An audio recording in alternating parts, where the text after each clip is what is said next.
بسم الله الرحمن الرحيم.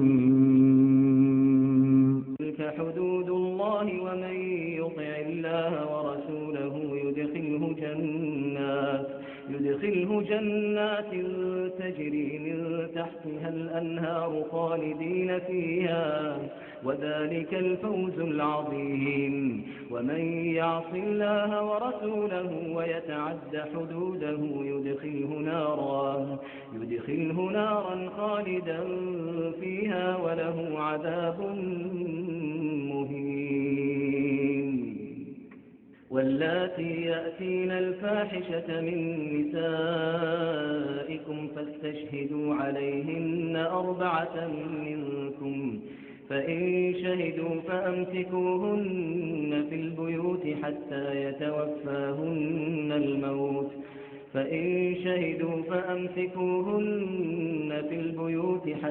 يتوفاهن الموت أو يجعل الله لهن سبيلا.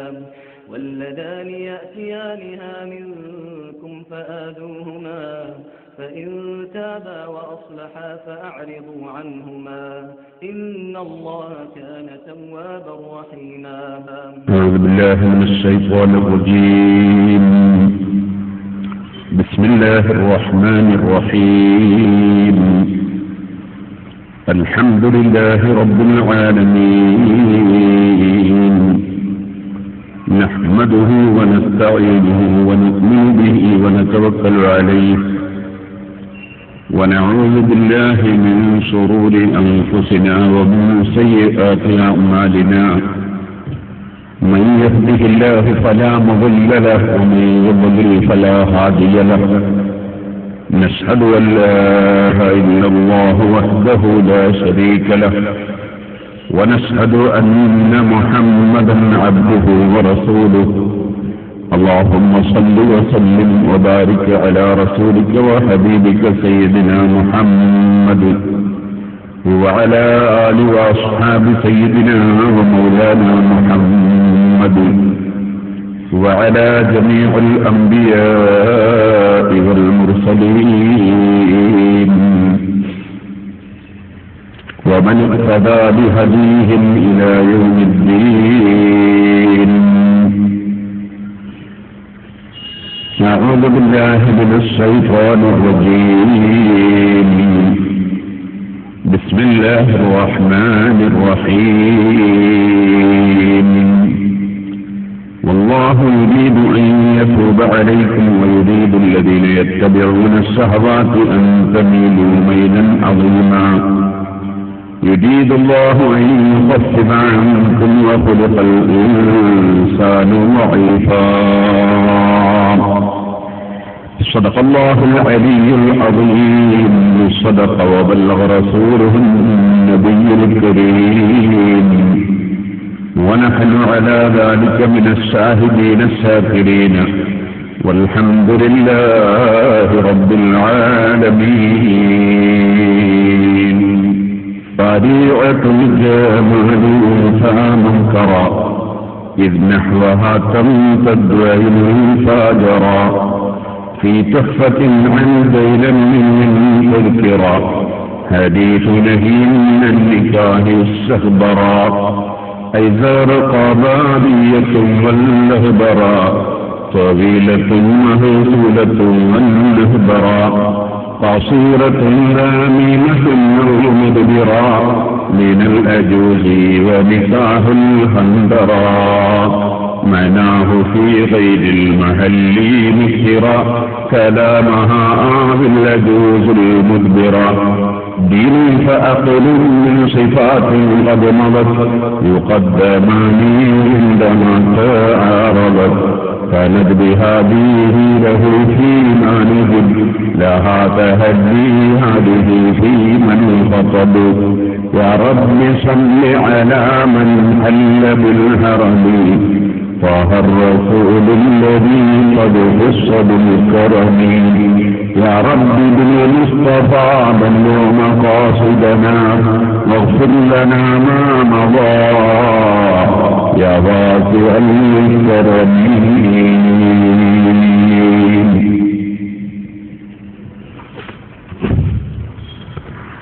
സഹോദരന്മാരെ, സുഹൃത്തുക്കളെ, വിവാഹം ജീവിതവും നിയമങ്ങളും എന്ന വിഷയത്തെ സംബന്ധിച്ച് 5 ദിവസമാണ് നാം പ്രഭാഷണം ഉദ്ദേശിച്ചത്. 50 or 500 ദിവസങ്ങൾ സംസാരിച്ചാൽ തീരുന്ന ഒരു വിഷയം അല്ല. ഇന്നലെ നാം പറഞ്ഞിരുന്നത് വിവാഹത്തിന്റെ പ്രധാന ഫലം, ഉദ്ദേശിക്കപ്പെടുന്ന ഏറ്റവും പ്രധാനപ്പെട്ട ഫലങ്ങൾ, അത് ഒന്ന് സന്താന ലബ്ധിയിലൂടെ ഉണ്ടാകുന്ന നന്മകളാണ്. പ്രധാനമായും ഇന്നലെ നാം സംസാരിച്ചത് ആ വിഷയമാണ്. അതോടുകൂടി തന്നെ സമ്മിശ്ര വിവാഹത്താലും അതുപോലെ ആശയപരമായി പൊരുത്തമില്ലാത്തവർ വിവാഹം കഴിക്കുന്നതിനാലും ഉണ്ടാകുന്ന ഭവിഷ്യത്തുകളെ സംബന്ധിച്ചും മറ്റ് ചില സുപ്രധാന വിഷയങ്ങളും ഇന്നലെ നാം ചൂണ്ടിക്കാണിച്ചിട്ടുണ്ട്. ഇനി അതിന്റെ ബാക്കി കാര്യങ്ങളിലേക്കാണ് കടക്കാൻ ഉദ്ദേശിക്കുന്നത്. വിവാഹം കൊണ്ട് ഉദ്ദേശിക്കപ്പെടുന്ന അല്ലെങ്കിൽ വിവാഹം കൊണ്ട് ലഭിക്കുന്ന ഫലങ്ങളിൽ സുപ്രധാനമായ രണ്ടാമത്തെ വിഷയമായി ബഹുമാനപ്പെട്ട ഇമാം ഹുജ്ജത്തുൽ ഇസ്ലാം അബൂ ഹാമിദ് ഗസാലി റഹ്മത്തുള്ളാഹി അലൈഹി എടുത്തു പറഞ്ഞ വിഷയം പൈശാചികയിൽ നിന്നും പൈശാചിക ചിന്തകളിൽ നിന്നും മൃഗീയമായ സ്വഭാവത്തിൽ നിന്നും മനുഷ്യത്വത്തിന്റെ മഹത്വത്തിലായി അവന്റെ ശാരീരികമായ ഇച്ഛകളും വികാരങ്ങളും പൂർത്തീകരിക്കുകയും അതിലൂടെ യഥാർത്ഥത്തിൽ മനുഷ്യൻ സംസ്കാരമുള്ളവനും മഹത്വമുള്ളവനുമായി ജീവിക്കുകയും ചെയ്യുക എന്നതാണ് മറ്റൊരു ഉദ്ദേശം. നമുക്കെല്ലാവർക്കും അറിയാം, മനുഷ്യ ശരീരത്തിന്റെ വളർച്ചയ്ക്കും നിലനിൽപ്പിനും ആരോഗ്യത്തിനും സന്തോഷത്തിനും ഭക്ഷണം ആവശ്യമാണ്. ആ ഭക്ഷണം അല്ലാഹു സുബ്ഹാനഹു വ തആല രുചിയുള്ളതായി മനുഷ്യന് നൽകിയിരിക്കുന്നു. ഭക്ഷണത്തിന്റെ രുചി നമ്മെ അത്ഭുതപ്പെടുത്തുന്ന ഒരു വിഷയമാണ്. കാരണം ഒരൽപ്പം പഞ്ചസാരയെടുത്ത് കയ്യിലിട്ട് നോക്കിയാൽ ആ പഞ്ചസാരക്ക് മധുരമോ എരിവോ പുളിയോ ഒന്നുമില്ല. അതേസമയത്ത് അത് കഴിക്കേണ്ട തൊള്ളയിലെത്തിയാൽ അതിന് മധുരമാണ്. അതുപോലെ പുളിക്കുന്ന, അതുപോലെ ഉപ്പ്, എരി, അങ്ങനെ തുടങ്ങി മധുരം, കയ്പ് തുടങ്ങിയ വിഷയങ്ങളെല്ലാം മനുഷ്യന്റെ തൊള്ളയിൽ ഭക്ഷണം എത്തുമ്പോൾ അല്ലാഹു തആല നൽകുകയാണ്. ആ രുചിയും സന്തോഷവും ഭക്ഷണത്തിനില്ലായിരുന്നുവെങ്കിൽ നമ്മൾ ഭക്ഷണം കഴിക്കാൻ മടിക്കുന്നവരും ഭക്ഷണം കഴിക്കാത്തവരുമാവുകയും ശരീരത്തിന്റെ വളർച്ചയ്ക്ക് അത് ഹാനികരമാവുകയും ചെയ്യുമായിരുന്നു. ഇപ്പോൾ നമുക്ക് രുചിയില്ലാത്ത ഭക്ഷണം കഴിക്കാൻ മടിയാണ്.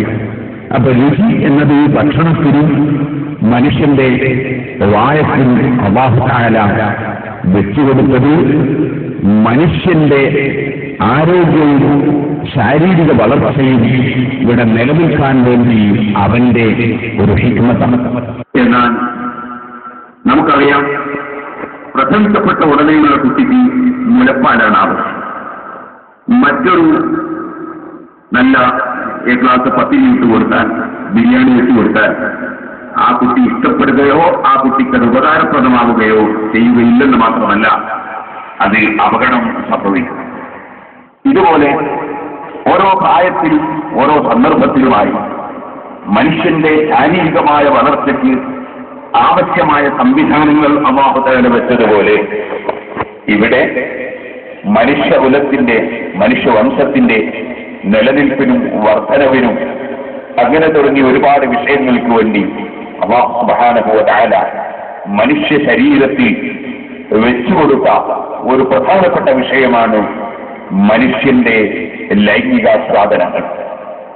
ആ ലൈംഗികാസ്വാദനങ്ങൾക്ക് യാതൊരു സന്തോഷമോ അല്ലെങ്കിൽ സാഹചര്യമോ ഇല്ലായിരുന്നുവെങ്കിൽ മനുഷ്യരാശി തന്നെ ഇവിടെ ഉണ്ടാകാൻ പ്രയാസമാകുമായിരുന്നു. അതുകൊണ്ട് തന്നെ അല്ലാഹു സുബ്ഹാനഹു വ തആല ശരീരത്തിന്റെ ഭക്ഷണം കഴിക്കുന്ന സ്ഥലത്ത് ഞാൻ നേരത്തെ പറഞ്ഞതുപോലെ മുതിർന്ന ആളുകൾ കഴിക്കുന്ന പത്തിരിയും പൊറാട്ടയും ഇറച്ചിയുമൊന്നും ചെറിയ കുഞ്ഞുങ്ങൾക്ക് അല്ലാഹു തആല കണക്കാക്കിയിട്ടില്ല. അവർക്ക് അതിന്റെ രുചിയെ സംബന്ധിച്ച് പറഞ്ഞു കൊടുത്താൽ മുലകുടിക്കുന്ന കുട്ടിക്ക് ബോധ്യപ്പെടുകയും ഇല്ല. ഇതുപോലെ മനുഷ്യകുലത്തിന്റെ നിലനിൽപ്പിന് വേണ്ടിയുള്ള ലൈംഗികാസ്വാദനങ്ങളിലേക്ക് കടക്കാനും അല്ലാഹു തആല അതിൻ്റെതായ പ്രായവും സന്ദർഭവും വെച്ചിട്ടുണ്ട്. കുട്ടിക്കാലം പഠിക്കാനും ഗ്രഹിക്കാനും മനസ്സിലാക്കാനും ഓടി നടക്കാനുമുള്ള സന്ദർഭമാണ്. ആ സന്ദർഭത്തിൽ ഒരു വൈവാഹിക ജീവിതത്തിന് ഒരു കുട്ടിയെ അല്ലാഹു തആല പാകപ്പെടുത്തുകയായിരുന്നുവെങ്കിൽ ആ കുട്ടിക്ക് പഠിക്കുന്ന സമയത്ത് ഭാര്യയുടെയും മക്കളുടെയും പ്രശ്നത്തിൽ അവന്റെ മനസ്സ് മുഴുകി അവനെ സംബന്ധിച്ചിടത്തോളം പഠിക്കാനും വളരാനും ഉയരാനും സാധിക്കാത്തൊരു ചുറ്റുപാടുണ്ടാകുമായിരുന്നു. അതിനാൽ അല്ലാഹു സുബ്ഹാനഹു വ തആല പ്രായപൂർത്തിയെത്തി യുവത്വത്തിലേക്ക് എത്തുമ്പോഴാണ് അല്ലാഹു സ്ത്രീ പുരുഷ ബന്ധത്തെ സംബന്ധിച്ച് ആസ്വദിക്കാനും ബന്ധപ്പെടാനുമുള്ള അവസരം അല്ലാഹു തആല നൽകിയിട്ടുള്ളത്. അത് ഈ ലോകത്തിന്റെ നിലനിൽപ്പിനും അല്ലാഹു സുബ്ഹാനഹു വ തആല ചെയ്ത ഒരു വ്യവസ്ഥയാണ് എന്ന് നാം മനസ്സിലാക്കിയിരിക്കേണ്ടതുണ്ട്. അതുകൊണ്ടാണ് അഷ്റഫുൽ ഖൽഖ് സല്ലല്ലാഹു അലൈഹി വസല്ലം യാ മഅശറ സബാബ്, ഓ യുവസമൂഹമേ എന്ന് വിളിച്ചുകൊണ്ടാണ് മനിസ്തഫാ മിൻകുമുൽ ബാഅത ഫൽയതസവ്വജ്, നിങ്ങളിൽ ആർക്കെങ്കിലും കഴിവുണ്ടെങ്കിൽ വിവാഹത്തിന് സാധിക്കുമെങ്കിൽ മഹർ കൊടുക്കാനും അതുപോലെ ഭാര്യയെ സംരക്ഷിക്കാനുമൊക്കെ നിങ്ങൾക്ക് സാധിക്കുമെങ്കിൽ അവൻ വിവാഹം കഴിക്കട്ടെ എന്ന് യുവസമൂഹത്തെ വിളിച്ച് അല്ലാഹു തആല പറയാൻ കാരണം ഇതാണ് എന്ന് നാം മനസ്സിലാക്കേണ്ടതുണ്ട്. ഇരിക്കട്ടെ, ഭക്ഷണം കഴിക്കുന്ന സ്ഥലത്ത് നമ്മളെല്ലാം മാന്യന്മാരാണ്. ക്ഷണിക്കാത്ത ഭക്ഷണം കഴിക്കാൻ ഒരു മാന്യൻ ഇഷ്ടപ്പെടുകയില്ല. ക്യാഷ് കൊടുത്തു വാങ്ങിയതോ ക്ഷണിക്കപ്പെട്ടതോ ആദരിച്ച് നൽകിയതോ അല്ലാതെ അവിടെയും ഇവിടെയും വിതറിക്കിടക്കുന്ന ഏതെങ്കിലും ഭക്ഷണം പെറുക്കി തിന്നാൻ നമ്മളാരും തയ്യാറാകാറില്ല. ഇതുപോലെ നമ്മെ ആരെങ്കിലും ആദരിച്ച് ബഹുമാനിച്ച് സൽക്കരിക്കാൻ തീരുമാനിക്കുകയും നമുക്ക് എ ക്ലാസ് ഭക്ഷണം അദ്ദേഹം ഒരുക്കി വെക്കുകയും ചെയ്തിട്ടുണ്ടെങ്കിൽ ആ ഒരുക്കി വെച്ച ഭക്ഷണം കഴിക്കാനുള്ള സാഹചര്യങ്ങളും സന്ദർഭങ്ങളും നമുക്കുണ്ടായിരിക്കെ, അല്ലെങ്കിൽ അഭിമാനത്തോടെ ഭക്ഷണം വാങ്ങി കഴിക്കാനുള്ള സാഹചര്യം നമുക്കുണ്ടായിരിക്കെ, നാം ഏതെങ്കിലും മനുഷ്യന്റെ ഭക്ഷണം കട്ടെടുത്തും തട്ടിപ്പറിച്ചും അവൻ കാണാതെയും ആ ഭക്ഷണം എടുത്ത് ഉപയോഗിക്കാൻ മാന്യനായ ഒരു മനുഷ്യൻ തയ്യാറാവുകയില്ല. ഇതുപോലെ ഒരാൾക്ക് നല്ല ഭക്ഷണം സൽക്കാരപ്രിയനായ ഒരു വ്യക്തി ഉണ്ടാക്കി വെച്ചിട്ട് അദ്ദേഹത്തെ ക്ഷണിക്കുകയും നല്ല ഭക്ഷണം തയ്യാറാവുകയും ചെയ്തപ്പോൾ അദ്ദേഹം ആ ഭക്ഷണം പോയി കഴിക്കുന്നതിന് പകരം അതിനിടയിൽ എവിടെയെങ്കിലും പോയി ഭക്ഷണം തട്ടിപ്പറിക്കുകയോ കട്ടെടുക്കുകയോ അല്ലെങ്കിൽ എടുത്ത് അന്യന്റെ ഭക്ഷണം ഉപയോഗിക്കുകയോ ചെയ്താൽ നമ്മളെല്ലാവരും പറയും അദ്ദേഹം വളരെ മോശക്കാരനാണ്, എന്തിനാണ് അദ്ദേഹം ആ പണിക്ക് പോയത് എന്ന് നമ്മളെല്ലാവരും പറയും. സംശയമില്ലല്ലോ. ഇത് ഭക്ഷണത്തിന്റെ രംഗത്ത് നാം കാണുന്നുണ്ടെങ്കിൽ മനുഷ്യരാശിയുടെ നിലനിൽപ്പിന് വേണ്ടി അല്ലാഹു സുബ്ഹാനഹു വ തആല നൽകിയ വൈവാഹിക ജീവിതത്തിലും നാം ഇത് തന്നെ ചിന്തിക്കേണ്ടതുണ്ട്. നമുക്ക് അല്ലാഹു സുബ്ഹാനഹു വ തആല അവന്റെ വികാര ശമനത്തിനും സന്തോഷം പങ്കിടുന്നതിനും ഹലാലായ മാർഗം അല്ലാഹു തആല വെച്ചു. അതാണ് വിവാഹ ജീവിതം, വൈവാഹിക ജീവിതം എന്ന് പറയുന്നത്. അത് കൊണ്ടുപോകാൻ അല്ലാഹു സുബ്ഹാനഹു വ തആല മാർഗങ്ങളും തന്നു. അത് നമ്മുടെ മുന്നിലുണ്ടായിരിക്കെ നേരത്തെ ഞാൻ പറഞ്ഞതുപോലെ സൽക്കരിക്കപ്പെടാൻ വേണ്ടി ഉണ്ടാക്കി വെച്ച സുന്ദരമായ നല്ല മുന്തിയ ഭക്ഷണം ഉണ്ടായിരിക്കെ അന്യന്റെ ഭക്ഷണം തട്ടിപ്പറിക്കുന്നവരും തട്ടെടുക്കുന്നവരും അതുപോലെ അതാ എവിടെയെങ്കിലും വിതറിക്കിടക്കുന്ന ഭക്ഷണങ്ങൾ മുനിസിപ്പാലിറ്റി തൊട്ടിയിൽ നിന്ന് പെറുക്കി തിന്നുന്നവരുമൊക്കെ ഏറ്റവും മോശക്കാരനാണ് എന്ന് ചിന്തിക്കാൻ ഏത് ബുദ്ധിക്കും വളരെ പെട്ടെന്ന് തന്നെ കഴിയുന്ന കാര്യമാണ്. അതുകൊണ്ടാണ് അഷ്റഫുൽ ഖൽഖ് സ്വല്ലല്ലാഹു അലൈഹി വസല്ലം ഇതേ ഉദാഹരണം നിങ്ങൾ ശ്രദ്ധിച്ചു നോക്കൂ. മനുഷ്യന് ഹലാലായ മാർഗം വൈവാഹിക ജീവിതത്തിലൂടെ അവൻ സന്തോഷം പങ്കിടാനും ഇവിടെ സന്താനലബ്ധിക്കും മനുഷ്യരാശിയുടെ നിലനിൽപ്പിനും അവന് മാർഗം അല്ലാഹു തആല വെച്ചിട്ടുണ്ട്. ആ വഴി പിന്തുടരാതിരുന്നാൽ പിശാചി കളവ് നടത്താനും തട്ടിപ്പറിക്കാനും കവർച്ച ചെയ്യാനും കൊള്ള ചെയ്യാനും ഒരുക്കിത്തുന്നാനും ഒക്കെ പിശാചി മനുഷ്യന്റെ മാനുഷിക മൂല്യങ്ങളിൽ നിന്ന് മനുഷ്യനെ അകറ്റി മൃഗീയതയിലേക്ക്. മൃഗങ്ങൾ അങ്ങനെയാണല്ലോ, മൃഗങ്ങൾ ക്യാഷ് കൊടുത്ത് ഭക്ഷണം വാങ്ങി തിന്നാറില്ല. അവൾക്ക് ക്ഷണിച്ച സ്ഥലത്ത് നിന്ന് മാത്രമേ ഞാൻ പുല്ല് തിന്നുകയുള്ളൂ എന്ന വ്യവസ്ഥയില്ല. എനിക്ക് തന്നതല്ലാത്ത വെള്ളം ഞാൻ കുടിക്കുകയില്ല എന്ന വ്യവസ്ഥയില്ല. മൃഗങ്ങൾ ഇന്ന സ്ഥലത്ത് നിന്ന് ഭക്ഷണം കഴിക്കണം എന്ന വ്യവസ്ഥ അതിനില്ല. ഈ മൃഗീയതയിലേക്ക് മനുഷ്യനെ തട്ടിക്കൊണ്ടുപോകാൻ ശൈത്താൻ പിശാചി ശ്രമിക്കുമ്പോൾ ആ പിശാചിന്റെ വഞ്ചനകളിൽ നിന്ന് മനുഷ്യന് സുരക്ഷ നേടാനുള്ള ഒരു മാർഗമാണ് വിവാഹം എന്നത്. അതുകൊണ്ട് തന്നെ ശൈത്താനിന്റെ പിശാചിന്റെ കെണിവലകളിൽപ്പെട്ട് മനുഷ്യൻ മൃഗീയതയിലേക്ക് നീങ്ങിപ്പോകാതിരിക്കാനുള്ള, മനുഷ്യന്റെ പാതിവൃത്യം കാത്തുസൂക്ഷിക്കാനുള്ള മാർഗമാണ് വിവാഹം. അതാണ് വിവാഹത്തിന്റെ മറ്റൊരു ഫലം. മനുഷ്യൻ മൃഗീയതയിലേക്ക് കടന്നു പോകാതെ, പിശാചിന് വഴിപ്പെട്ടു പോകാതെ മനുഷ്യനായി അന്തസ്സോടെ ജീവിക്കാനുള്ള സാഹചര്യം സൃഷ്ടിക്കാനാണ് വിവാഹം. ഇന്നലെ ഞാൻ പറഞ്ഞ സന്താനലബ്ധിയുടെ പുറമെ രണ്ടാമത്തെ ലക്ഷ്യമായി മഹാനായ ഇമാം ഗസാലി റളിയല്ലാഹു അൻഹു ഇത് വിശദീകരിക്കുകയാണ്. അതുകൊണ്ടാണ് ആ ഒരു ഉദ്ദേശപ്രകാരം ഒരാൾ വിവാഹം കഴിക്കുമ്പോൾ അല്ലാഹുവിന്റെ പ്രത്യേകമായ സഹായം അവന്റെ ജീവിത നിലവാരം ഉയർത്തി മുന്നോട്ട് കൊണ്ടുപോകാൻ അല്ലാഹു നൽകുമെന്ന് പരിശുദ്ധ ഖുർആനും നബി സല്ലല്ലാഹു അലൈഹി വസല്ലമയുടെ ഹദീസുകളും വാഗ്ദത്തം ചെയ്യുകയാണ്. ഇന്നലെ ഞാൻ ഓടിക്കൽപ്പിച്ചത് അതാണ്, യകൂനു ഫുഖറാഅ യുഗ്നിഹിമുല്ലാഹു മിൻ ഫദ്ലിഹി വല്ലാഹു വാസിഉൻ അലീം. നിങ്ങൾ ദരിദ്രരാണെങ്കിൽ തന്നെ നിങ്ങൾക്ക് വൈവാഹിക ജീവിതം മുന്നോട്ട് കൊണ്ടുപോകാനുള്ള സാമ്പത്തിക ശേഷിയും ഐശ്വര്യവും അല്ലാഹു നിങ്ങൾക്ക് തരും എന്ന് അല്ലാഹു സുബ്ഹാനഹു വ തആല വാഗ്ദത്തം ചെയ്യുകയാണ്, നമ്മെ പഠിപ്പിക്കുകയാണ്. ഇനിയും നിങ്ങൾക്ക് കാണാം അഷ്റഫുൽ ഖൽഖ് സല്ലല്ലാഹു അലൈഹി വസല്ലം ഒരു ഹദീസിൽ പഠിപ്പിച്ച മൂന്ന് കക്ഷികൾ ഹഖ്ഖുൻ അലല്ലാഹി ഔനുഹും, അവരെ സഹായിക്കുകയെന്നത് അല്ലാഹു ബാധ്യതയായി ഏറ്റെടുത്തിരിക്കുകയാണ്. അല്ലാഹുവിന് ആരോടും ഒരു ബാധ്യതയും ഇല്ലെങ്കിലും അവനൊരു ബാധ്യത പോലെ അവൻ ഏറ്റെടുത്തിരിക്കുകയാണ്. ആ മൂന്ന് കക്ഷികളിൽ ഒരു കക്ഷിയായി നബി സല്ലല്ലാഹു അലൈഹി വസല്ലം നിന്നു വന്നാകിഹുല്ലദീ യുരീദുൽ അഖാ, അതേ പാതിവൃത്യം സൂക്ഷിച്ചുകൊണ്ട് ഞാൻ മൃഗീയതയിലേക്ക് കടന്നു പോകരുത്, ഞാൻ മനുഷ്യത്വത്തിന്റെ മഹത്വം ജീവിതത്തിൽ പ്രകടിപ്പിച്ച് സംസ്കാര സമ്പന്നായി ജീവിക്കണം എന്നുദ്ദേശിച്ചുകൊണ്ട് ഒരു മനുഷ്യൻ വിവാഹം കഴിക്കുന്നുവെങ്കിൽ അവനെ അല്ലാഹു സഹായിക്കുമെന്നത് അവൻ ഏറ്റെടുത്ത വിഷയമാണെന്ന് അഷ്റഫുൽ ഖൽഖ് സല്ലല്ലാഹു അലൈഹി വസല്ലം തങ്ങൾ പറയുന്നു. ഇതാണ് അഷ്റഫുൽ ഖൽഖ് സല്ലല്ലാഹു അലൈഹി വസല്ലം മറ്റൊരു ഹദീസിൽ പഠിപ്പിച്ചത്, ഇദാ തസവ്വജൽ അബ്ദു ഫഖദ് ഇസ്തക്മല നിസ്ഫദ്ദീൻ ഫല്യത്തഖില്ലാഹ ഫിന്നിസ്ഫിൽ ബാഖി. ആരെങ്കിലും അല്ലാഹുവിനെ സൂക്ഷിച്ച് എന്റെ യജമാനനായ രാജാവ് എന്റെ രഹസ്യവും പരസ്യവും അറിയുന്നു, അവന്റെ ഭക്ഷണം കഴിച്ച്, അവന്റെ വെള്ളം കുടിച്ച്, അവന്റെ ഓക്സിജൻ ശ്വസിച്ച്, അവൻ തന്ന കണ്ണുകൊണ്ട് കണ്ട്, അവൻ തന്ന കാതുകൊണ്ട് കേട്ട്, അവൻ തന്ന നാവ് കൊണ്ട് സംസാരിച്ച്, അവൻ തന്ന മനസ്സുകൊണ്ട് ചിന്തിച്ച്, അവൻ തന്ന കൈകൊണ്ട് പിടിച്ച്, അവൻ തന്ന കാലുകൊണ്ട് നടന്ന്, അവൻ തന്ന ആരോഗ്യത്തോടെ ഈ ഭൂമിയിൽ ജീവിക്കുമ്പോൾ ആ രാജാവ് എന്റെ രഹസ്യങ്ങളും പരസ്യങ്ങളും അറിയുന്നു, അവനെ സൂക്ഷിച്ചുകൊണ്ട് വേണം എനിക്ക് ജീവിക്കാൻ. ആ ഉദ്ദേശം ആർക്കെങ്കിലും ഉണ്ടെങ്കിൽ അങ്ങനെ അല്ലാഹുവിനെ സൂക്ഷിച്ച് ജീവിക്കാൻ ഒരുങ്ങുന്ന ഏതൊരു മനുഷ്യനും അവനാണല്ലോ സ്വർഗം, അവനാണല്ലോ ഖുർആനിന്റെ ഫലം, അവനാണല്ലോ യഥാർത്ഥത്തിൽ വിജയം കൈവരിച്ച മനുഷ്യൻ.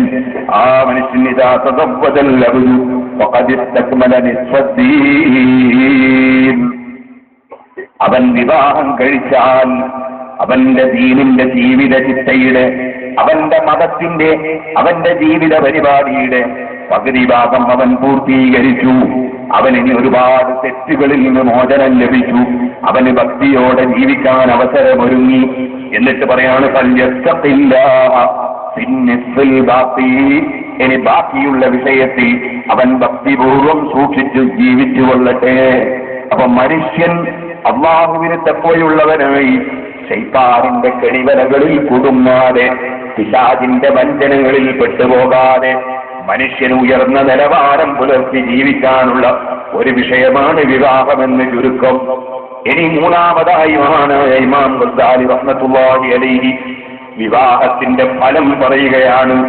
ഒരു മനുഷ്യന്റെ ജീവിതത്തിൽ എപ്പോഴും ആരാധനകളും കർമ്മങ്ങളുമായി ജീവിക്കുമ്പോൾ ചെറിയ മടുപ്പ് പ്രകൃതിപരമായി ഒരു മനുഷ്യന് വരാൻ സാധ്യതയുണ്ട്. മനുഷ്യനെ അല്ലാഹു സൃഷ്ടിച്ചത് പടച്ചവന് ആരാധന നടത്താൻ തന്നെ. എന്നാലും മനുഷ്യന്റെ പ്രകൃതിപരമായി മനുഷ്യന് മടുപ്പ് വരാൻ സാധ്യതയുണ്ട്.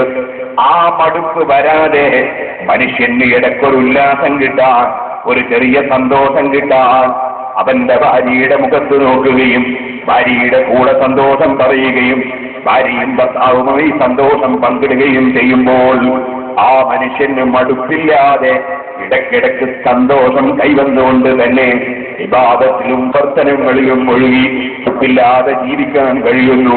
ആ ആവശ്യത്തിനും വിവാഹം വേണ്ടതാണ്.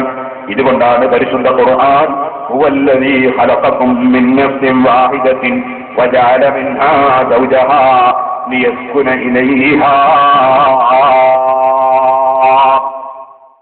ഒരു ശരീരത്തിൽ നിന്ന് നിങ്ങളെ സൃഷ്ടിച്ചവനാണ് അല്ലാഹു തആല. ആ ഒരു ശരീരത്തിൽ നിന്ന് തന്നെ ആ ശരീരത്തിന്റെ ഇണയെ അവൻ സൃഷ്ടിച്ചിരിക്കുന്നു. എന്തിനാണ് എന്തിനാണ് ഈ ഇണയൊത്ത ജീവിതം? ലിയസ്കുന ഇലൈഹാ, അവളിലേക്ക് അവന് ചെന്ന് കൂടാനാണ്, സന്തോഷത്തോടുകൂടെ ഉല്ലാസത്തോടെ ജീവിക്കാനാണ്. ഇതും വിവാഹത്തിന്റെ ലക്ഷ്യമാണ്. മഹാനായ നബി സല്ലല്ലാഹു അലൈഹി വസല്ലം തങ്ങൾ പറഞ്ഞു, ലികുല്ലി ആമിലിൻ ശിർറ, ഏത് പ്രവർത്തിക്കുന്ന മനുഷ്യനും അതാ ഒരു മടുപ്പ് വരാൻ സാധ്യതയുണ്ട്. ഏത് മനുഷ്യനും ഒരിക്കുല്ലി ശിർറത്തിൻ ഫതറ, ഏത് പ്രവർത്തിക്കുന്ന മനുഷ്യനും ആരംഭത്തിൽ ഒരു ശൂരിതവും, ആരംഭത്തിൽ ഏത് വിഷയവും നേടിയെടുക്കാൻ വേണ്ടി കഠിനാധ്വാനത്തിന് മുതിരുകയും ചെയ്യുന്ന സ്വഭാവം ഏത് മനുഷ്യനുമുണ്ടാകും. നിങ്ങൾക്ക് കാണാം, ചില സംഘടനകളിൽ മെമ്പറായവർ ആദ്യം സജീവമായ പ്രവർത്തനമാണ്, പിന്നെ കുറെ ദിവസം കഴിയുമ്പോൾ മടുത്ത് പിന്നോട്ട് പോവുകയാണ്. ഇതുപോലെ ഒരു കച്ചവടത്തിനിറങ്ങിയവൻ തുടക്കത്തിൽ അവന്റെ കച്ചവടം വലിയ ശ്രദ്ധയാണ്, കുറെ ദിവസം കഴിയുമ്പോൾ അവന് മടുക്കുകയാണ്. വിദേശ രാജ്യങ്ങളിൽ യാത്ര ചെയ്യുന്നവൻ വളരെ ഉന്മേഷത്തോടെ പോവുകയാണ്, കുറച്ച് ദിവസം കഴിഞ്ഞ് ഇതൊക്കെ നിർത്തണമെന്ന് തോന്നുകയാണ്. ഇങ്ങനെ ഏതൊരു മനുഷ്യനും ഏത് പ്രവർത്തനത്തിലിറങ്ങുന്നവരും ഉണ്ടാകുന്ന ഒരു വിഷയമാണ്. ആദ്യത്തിൽ ആരംഭത്തിൽ വലിയ ഉത്സാഹങ്ങളും അധ്വാനങ്ങളും ഉണ്ടാകും. എന്നാൽ ഒരു കുഞ്ഞു ചെറുപ്പത്തെയും ഏത് മനുഷ്യനും അങ്ങനെ ഉത്സാഹത്തോടെ ഇറങ്ങുന്നവരും പിന്നീട് ഒരു തളർച്ചയും ഒരു വിഷമവും ഒരു മാറി നിൽക്കുന്ന സ്വഭാവവും ഉണ്ടാകും.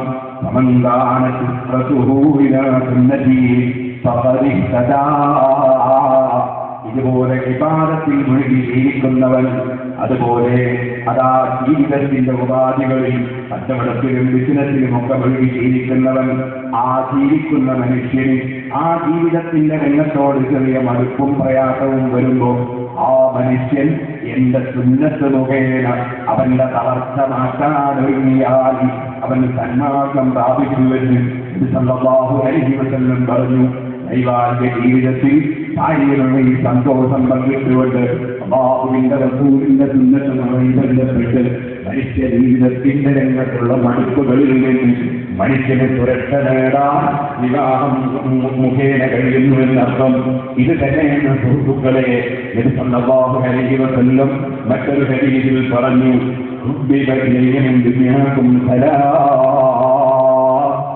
നിങ്ങളുടെ ഭൗതികമായ വിഷയങ്ങളിൽ നിന്ന് 3 കാര്യത്തിൽ എനിക്ക് താല്പര്യമാണ്. ഒന്ന് സുഗന്ധമാണ്, നല്ല വാസനയുള്ള അത്തറുകളും കസ്തൂരിയും അങ്ങനെ സുഗന്ധമുള്ള വസ്തുക്കൾ അതെനിക്ക് താല്പര്യമാണ്. ആരും താല്പര്യപ്പെടേണ്ടതാണല്ലോ അത്. മനുഷ്യന്റെ കൈവളം നന്നായാൽ ബുദ്ധി വർദ്ധിക്കുമെന്നാണല്ലോ ഇമാം ശാഫിഈ റളിയല്ലാഹു അൻഹു പറഞ്ഞത്. എപ്പോഴും നല്ല വാസന ഉണ്ടാകുക എന്നത് ആരാലും അത് അംഗീകരിക്കപ്പെടുന്ന ഒരു വിഷയമാണ്. ഉള്ളിരുന്നവൻ, ഉള്ളിക്ക് എത്ര പേരുണ്ടെങ്കിലും പറഞ്ഞാലും ഉള്ളിരുന്നവൻ പള്ളിയിലേക്ക് അടുക്കേണ്ടതില്ലെന്ന് സല്ലല്ലാഹു അലൈഹി വസല്ലം പറഞ്ഞു. കാരണം വായ നാറുമെന്നതാണ്. അപ്പൊ വായ നാറിക്കൊണ്ട് സമൂഹത്തിൽ പോകുന്നത് ശരിയല്ല. പുകവലിക്കുന്നവരും ശ്രദ്ധിക്കേണ്ടതാണ്. അവരുടെ വാഴയുടെ നാശം പലപ്പോഴും അവർക്ക് അറിഞ്ഞുകൊള്ളണമെന്നില്ല. മദ്യപിക്കുന്നവരുടെ കാര്യങ്ങൾ ഞാൻ പറയേണ്ടതുമില്ല. ഇരിക്കട്ടെ, സുഗന്ധമാണല്ലോ മനുഷ്യൻ ആകർഷണീയമായൊരു വിഷയം. അതാണ് സല്ലല്ലാഹു അലൈഹി വസല്ലം തങ്ങൾക്ക് ഈ ഭൗതിക ലോകത്തിൽ താല്പര്യമുള്ളൊരു വിഷയമായി പറഞ്ഞത്. രണ്ടാമതവരെന്ന് പറഞ്ഞു, ഭാര്യയുമായുള്ള കൂട്ടുജീവിതവും സന്തോഷവും അതെന്റെ ജീവിതത്തിൽ എനിക്ക് സന്തോഷമുള്ള കാര്യമാണ്. ഓ സഹോദരന്മാരെ, അതാ ഒരിക്കലും തന്നെ ഞാനെന്റെ ഭാര്യ വീട്ടിൽ പോകേണ്ടി വരുമല്ലോ, അല്ലെങ്കിൽ ഞാൻ എന്റെ ഭാര്യയുടെ അടുക്കലേക്ക് പോകേണ്ടി വരുമല്ലോ, അതെന്തോ ഒരു ശിക്ഷയാണെന്നോ, അതെന്തോ ഒരു മോശമാണെന്നോ, ഇന്ന് ഞാൻ അവിടെ കാണേണ്ടി വരുമല്ലോ എന്നോ ഉള്ള ചിന്ത വല്ല മനുഷ്യന്റെയും മനസ്സിലുണ്ടെങ്കിൽ അവന്റെ ചിന്ത ശരിയല്ല. ഭാര്യയെ സമീപിക്കുന്ന സമയത്ത് സന്തോഷത്തോടുകൂടെ ഭാര്യയെ സമീപിക്കാനും, ഭാര്യയുടെ സമീപത്ത് പോകാനും, ഭാര്യ വീട്ടിലേക്ക് പോകാനും, ഭാര്യയുമായി അതാ സന്തോഷം പങ്കിടാനും തുനിയുന്നവനാണ് നബി സല്ലല്ലാഹു അലൈഹി വസല്ലം തങ്ങളുടെ ചര്യ സ്വീകരിച്ചവൻ. സുബ്ഹാനല്ലാഹ്, ഒരുപാട് നാട്ടുകാർ പറഞ്ഞിട്ടും ഒരുപാട് ആളുകൾ നിർബന്ധിച്ചിട്ടും ഇവനൊന്നതാ നാട്ടിൽ പോയി കിട്ടുന്നില്ല, ഇവനൊന്ന് ഭാര്യയുടെ അടുക്കലേക്ക് പോയി കിട്ടുന്നില്ല. എത്ര ജനങ്ങൾ നിർബന്ധിച്ചിട്ടും അവനവൻ അതാ തിരിയുന്നില്ല. ഈ രൂപത്തിൽ ജീവിക്കുന്ന ജനങ്ങൾ നബി സല്ലല്ലാഹു അലൈഹി വസല്ലം തങ്ങളുടെ ചര്യ സ്വീകരിച്ചവനല്ല. നബി സല്ലല്ലാഹു അലൈഹി വസല്ലം തങ്ങളുടെ ചര്യ എന്ന് പറയുന്നത് അതാ കുടുംബത്തോടുകൂടെയുള്ള ജീവിതമാണ്. എത്രത്തോളം എന്ന് പറഞ്ഞാൽ അവിടുന്ന് അതാ അനിവാര്യ ഘട്ടങ്ങളിൽ യുദ്ധത്തിന് പോയപ്പോൾ ആ യുദ്ധവേളയിൽ പോലും ഭാര്യമാരെ കൂടെ കൊണ്ടുപോകാറുണ്ടായിരുന്നു. പക്ഷേ എല്ലാ ഭാര്യമാരെയും കൂട്ടിപ്പോകാൻ കഴിയാത്തതുകൊണ്ട് നറുക്കിട്ടതിന് ശേഷം നറുക്ക് വരുന്ന ഭാര്യയെ യാത്രയിൽ കൂടെ കൊണ്ടുപോകാനാണ് പതിവ്. ഓ ചെറുപ്പക്കാരെ, നമ്മൾ വിദേശ രാജ്യങ്ങളിൽ പോയി അതാ ഗംഭീര ബിസിനസ് നടത്തി ഒറ്റക്കവിടെ കൂടുന്നതിന് പകരം കഴിയുമെങ്കിൽ സ്വന്തം ഭാര്യമാരെ അതാ നിങ്ങളുടെ കൂട്ടുജീവിതത്തിൽ പങ്കാളികളാകാൻ വിദേശ രാജ്യങ്ങളിലേക്ക് കൊണ്ടുപോകാനാണ് ശ്രമിക്കേണ്ടത്. നമ്മൾ എവിടെയാണോ ഉള്ളത് ഉള്ള സ്ഥലത്തേക്ക് കൊണ്ടുപോകാനാണ് ശ്രമിക്കേണ്ടത്. അങ്ങനെ ഒരു ചെറുപ്പക്കാരൻ ശ്രമിക്കുമ്പോൾ മുഖം തിരിഞ്ഞു നിൽക്കുന്ന ഉമ്മമാരാകരുത്, അതിനെതിരായി പറയുന്ന ബാപ്പമാരാകരുത്. ഒരിക്കലും എന്റെ കുടുംബം ആ ചെറുപ്പക്കാരന്റെ ആഗ്രഹം, ആ ചെറുപ്പക്കാരിയുടെ ആഗ്രഹം നിറവേറ്റുന്നതിനെതിരെ ഒരിക്കലും ചിന്തിക്കാനോ സംസാരിക്കാനോ പാടില്ല. പക്ഷേ കഴിയുമെങ്കിലേ പറ്റുള്ളൂ. കൊണ്ടുപോയി അവളെ നരകിക്കാനോ അല്ലെങ്കിൽ അവൻ തന്നെ നരകിക്കാനോ അവന്റെ ജീവിതം തുലക്കാനോ കാരണമാകുന്ന വിധത്തിലാകരുത്. മറിച്ച് അവൾക്കും അവനും രണ്ട് കക്ഷികൾക്കും സമാധാനമുണ്ടാകുന്നത് അവര് കൂട്ടായി ജീവിക്കുന്നതിലാണെങ്കിൽ നിർബന്ധമായും അതാ കഴിവുള്ള ആളുകൾ ഭാര്യമാരെ കൂടെ കൊണ്ടുപോകാൻ ശ്രമിക്കേണ്ടതാണെന്ന് സാന്ദർഭികമായി ഞാൻ ഉണർത്തുകയാണ്. നീട്ടിയതിലേക്ക് കടക്കുന്നില്ല.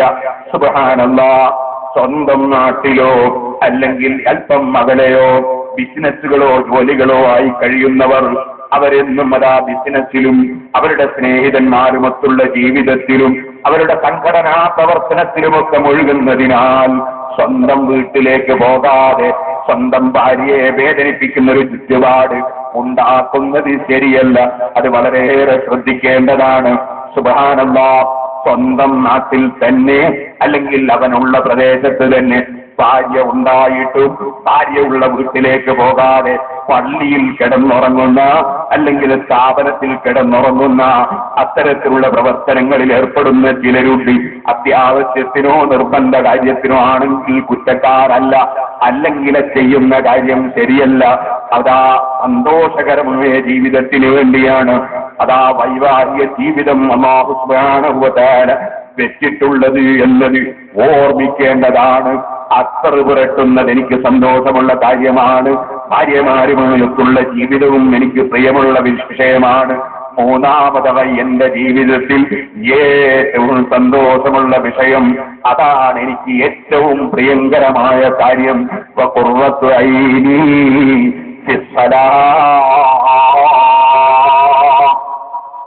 ലോകത്ത് ഏറ്റവും ഭംഗിയുള്ളത് മുഴുവനും പടച്ചവനാരാണ്? ഭംഗിയുള്ള ചിന്തകൾ തന്നവനാരാണ്? അതേ സഹോദരന്മാരെ, ചിത്രശലഭങ്ങളെയും പുഷ്പങ്ങളെയും ഭംഗിയുള്ള ശരീരങ്ങളെയും അതേ എന്തെല്ലാം ഭംഗികൾ എവിടെയൊക്കെ ഉണ്ട് മുഴുവനും പടച്ചതാരാണ്? അതേ എല്ലാം തന്നവനാരാണ്? എല്ലാ സുഖങ്ങളും എല്ലാ സന്തോഷങ്ങളും തന്നവനാരാണ്? ഇതിനെല്ലാം മറുപടി ഒന്നേ ഉള്ളൂ, അവനാണ് അല്ലാഹ്. ആ അള്ളയുമായി മുഅ്മിനായ മനുഷ്യൻ നടത്തുന്ന സംഭാഷണമാണല്ലോ നിസ്കാരം. അതുകൊണ്ട് തന്നെ നബി സല്ലല്ലാഹു അലൈഹി വസല്ലം പറഞ്ഞു, വഖുർറത്തു ഐനി ഫിസ്സലാഹ്, എന്റെ കൺകുളിർക്കുന്ന ഏറ്റവും സന്തോഷമുള്ള രംഗം അതെന്റെ നിസ്കാരത്തിലാണ് കേട്ടോ. നിസ്കാരത്തിൽ ഞാൻ എന്റെ റബ്ബിനെ സ്നേഹിച്ചുകൊണ്ട് എന്റെ റബ്ബുമായുള്ള സംഭാഷണത്തിൽ മുഴുകുമ്പോ ആ റബ്ബിനെ പ്രിയം വെച്ച എന്റെ സന്തോഷം, നിസ്കാരത്തിലുള്ള സന്തോഷം, അതിനോട് വെല്ലുന്ന ഒരു സന്തോഷവും എന്റെ ജീവിതത്തിലില്ല. ഓ മനുഷ്യ, നിസ്കരിക്കുന്ന സമയത്ത് നിനക്കതൊരു ഭാരമായി തോന്നാറുണ്ടോ? ഇതൊന്ന് തീർന്നു കിട്ടുന്നില്ലെന്ന് തോന്നാറുണ്ടോ? നിസ്കരിക്കണമല്ലോ എന്നൊരു തോന്നലുണ്ടോ? നീയും അള്ളയുമായി വളരെ അകന്നവനാണ് കേട്ടോ. അല്ലാഹുവുമായി സ്നേഹബന്ധമുള്ള ഒരു മനുഷ്യന് അവന്റെ മനസ്സിൽ ഏറ്റവും സന്തോഷമുള്ള രംഗമാണ് നിസ്കാരം എന്ന് പറയുന്നത്. അതേറ്റവും സന്തോഷം നബി സല്ലല്ലാഹു അലൈഹി വസല്ലമ തങ്ങൾക്കുണ്ടാകുന്ന കാര്യം നിസ്കാരത്തിലാണെന്ന് നബി സല്ലല്ലാഹു അലൈഹി വസല്ലം പറയുന്നു. ഇപ്പോൾ ഞാനതിലേക്ക് കടക്കുന്നില്ല.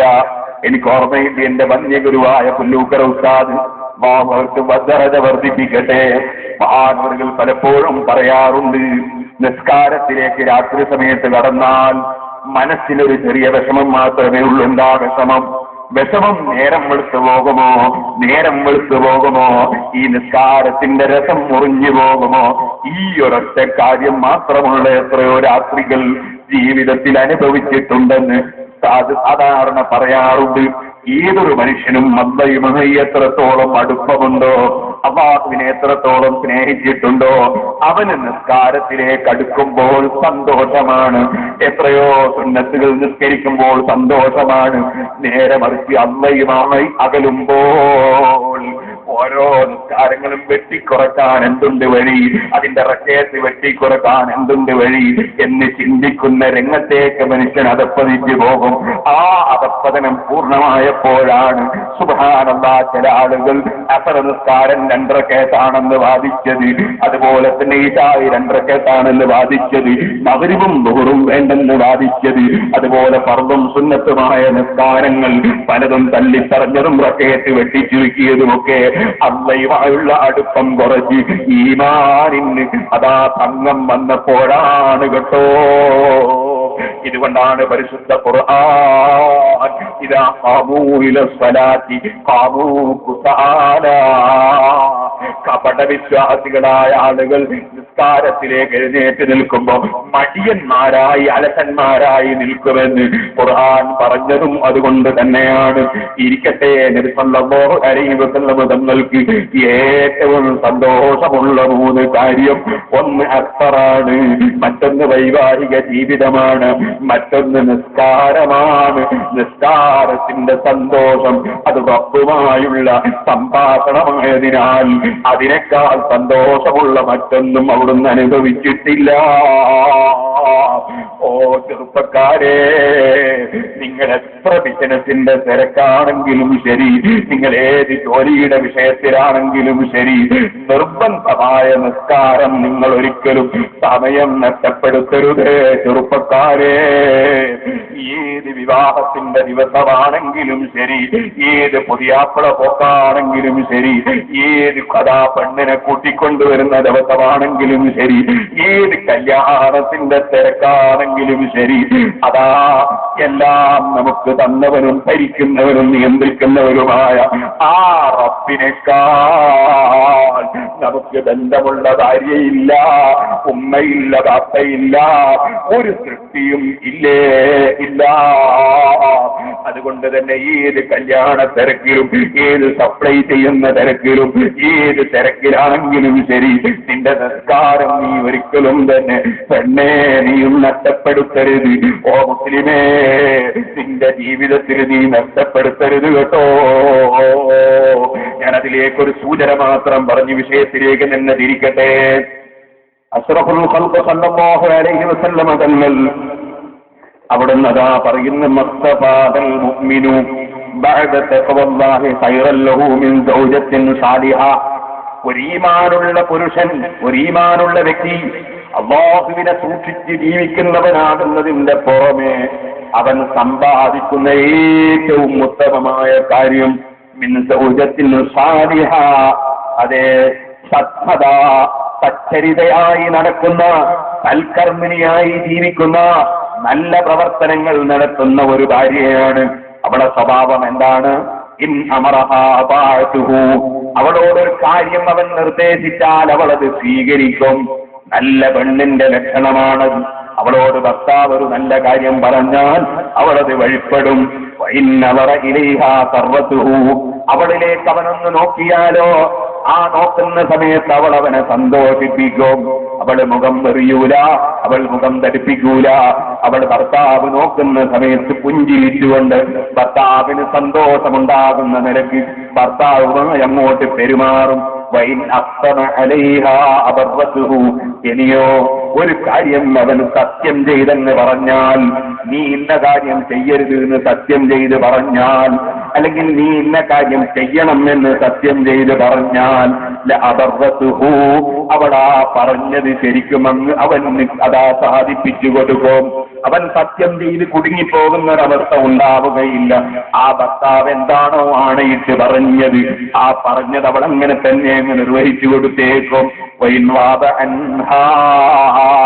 അതേ സമയത്ത് അവൻ അതാ അവളുടെ കൂടെ ഇല്ലാത്ത സമയങ്ങൾ, അവൻ വീട്ടിലില്ലാത്ത സമയങ്ങൾ, അവൻ റൂമിലില്ലാത്ത സമയങ്ങൾ, അവനതാ നാട്ടിലില്ലാത്ത സമയങ്ങൾ, നസഹതുഹു ഫീ നഫ്സിഹാ വമാലിഹി, നസഹതുഹു ഫീ നഫ്സിഹാ വമാലിഹി, അവളുടെ സ്വന്തം ശരീരത്തിൽ ആ ഭർത്താവ് ഇഷ്ടപ്പെടുന്നതല്ലാതെ അവൾ ചെയ്യൂല. ഭർത്താവ് ഇഷ്ടപ്പെടുന്നതല്ലാതെ അവൾ സംസാരിക്കൂല. ഭർത്താവ് ഇഷ്ടപ്പെടുന്നതല്ലാതെ നോക്കൂല. ഭർത്താവ് ഇഷ്ടപ്പെടുന്നതല്ലാതെ കേൾക്കൂല. ഭർത്താവ് ഇഷ്ടപ്പെടുന്നതല്ലാതെ ചെയ്യൂല. മാലിഹി, അതുപോലെ ഭർത്താവിന്റെ ധനം, ആ ധനം അവൻ പൊരുത്തപ്പെടുന്ന വിധത്തിലല്ലാതെ അവൾ കൈകാര്യം ചെയ്യൂല. ഭർത്താവ് ഇഷ്ടപ്പെടാത്ത ഒരു വിഷയത്തിലും അവന്റെ ഒരു നയാകാശം അവൾ ചെലവഴിക്കൂല. അവൻ ഇഷ്ടപ്പെടാത്ത ഒരു വിഷയത്തിലും അവളുടെ ശരീരമോ അവയവമോ ചിന്തയോ വാക്കോ ഒന്നും അവൾ ചെലവഴിക്കൂല. അങ്ങനെയുള്ള സാലിഹത്തായ ഒരു പെണ്ണ്, അതാണ് തഖ്വയോടുകൂടെ ജീവിക്കുന്ന ഒരു മനുഷ്യന് ലഭിക്കുന്ന ഏറ്റവും നല്ല സമ്പാദ്യമെന്ന് അഷ്റഫുൽ ഖൽഖ് മുഹമ്മദുർ റസൂലുള്ളാഹി സല്ലല്ലാഹു അലൈഹി വസല്ലം തങ്ങൾ പഠിപ്പിക്കുകയാണ്.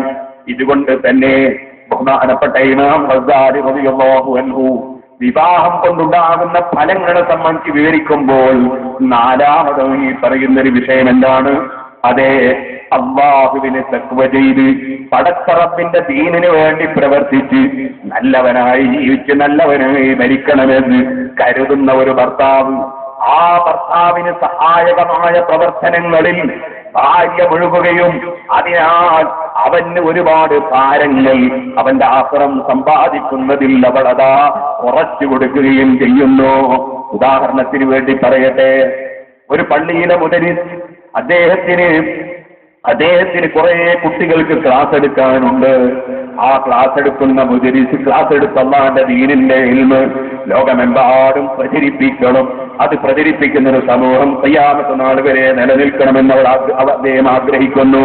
അതോടുകൂടെ തന്നെ പടച്ച റബ്ബിന്റെ ദീന് വെട്ടിമുറിച്ച് നശിപ്പിക്കുന്ന പലരും അല്ലാഹുവിന്റെ ദീൻ ഇങ്ങനെ നശിപ്പിക്കുന്നതായി കാണുമ്പോൾ അവർക്കെതിരെ നിയമപരമായ മാർഗത്തിലൂടെ പഠിച്ച ഇൽമ് പ്രചരിപ്പിച്ചുകൊണ്ട് അദ്ദേഹം അല്ലാഹുവിന്റെ ദീൻ നിലനിർത്താൻ വേണ്ടി ശ്രമിക്കുന്നു.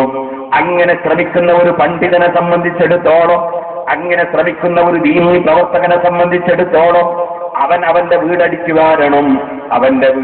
വാരണം. അതുപോലെ തന്നെ വീട്ടിലുള്ള പാത്രം കഴുകി വെക്കണം. അവന്റെ വീട്ടിലെ കുട്ടികൾക്ക് ഭക്ഷണം ഉണ്ടാക്കി കൊടുക്കണം. അവന്റെ വീട്ടിലുള്ള ബാപ്പനെയും മുനെയും ഒക്കെ അവനവിടെ നിന്നിട്ട് ശുശ്രൂഷിക്കണം. അതുപോലെ തന്നെ വീട്ടിലുള്ള കാര്യങ്ങളൊക്കെ അവൻ നടത്തണമെന്ന് വെച്ചാൽ അവന്റെ ദീനീ പ്രവർത്തനങ്ങൾ മുടങ്ങിപ്പോകും. അവന്റെ ഇൽമു പ്രചരിപ്പിക്കൽ മുടങ്ങിപ്പോകും.